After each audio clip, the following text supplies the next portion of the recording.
जीवित परमेश्वर के अटल वचन नीति वचन की किताब अध्याय 27। कल के दिन के विषय में डिंग मत मार, क्योंकि तू नहीं जानता कि दिन भर में क्या होगा। तेरी प्रशंसा और लोग करे तो करे, परंतु तू आप न करना। दूसरा तुझे सराहे तो सराहे, परंतु तू अपनी सराहना न करना।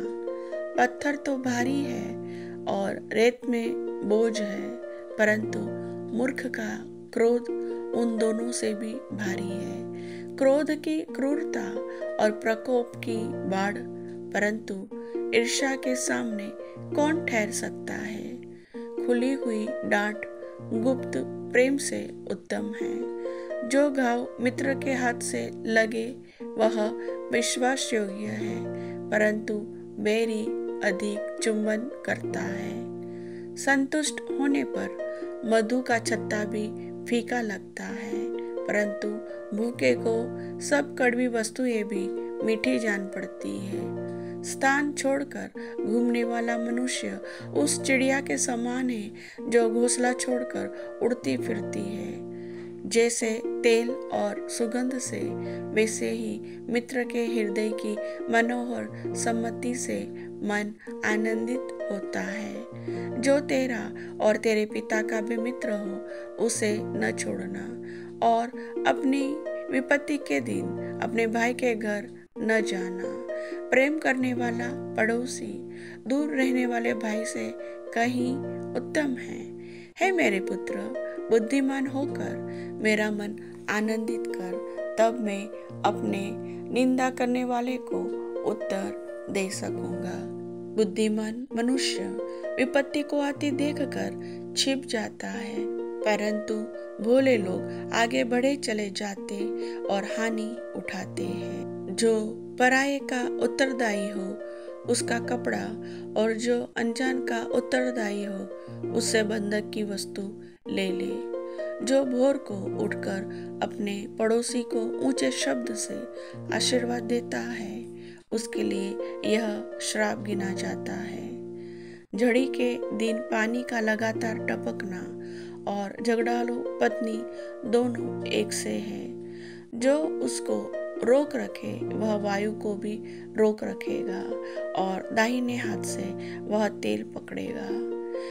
जैसे लोहा लोहे को चमका देता है, वैसे ही मनुष्य का मुख अपने मित्र की संगति से चमकदार हो जाता है। जो अंजीर के पेड़ की रक्षा करता है वह उसका फल खाता है। इसी रीति से जो अपने स्वामी की सेवा करता उसकी महिमा होती है। जैसे जल में मुख की परछाई मुख को प्रकट करती है, वैसे ही मनुष्य का मन मनुष्य को प्रकट करती है।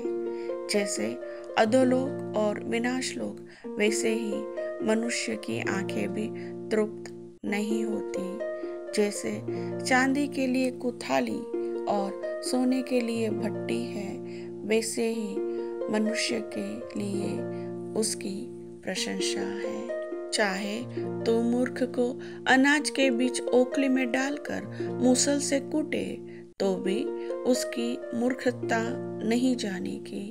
अपनी भेड़ बकरियों की दशा भली भांति मन लगाकर जान ले, और अपने सब पशुओं के झुंडों की देखभाल उचित रीति से कर, क्योंकि संपत्ति सदा नहीं ठहरती, और क्या राजमुकुट पीढ़ी से पीढ़ी तक बना रहता है। कटी हुई घास उठा ली जाती और नई घास दिखाई देती है, और पहाड़ों की हरियाली काटकर इकट्ठी की जाती है।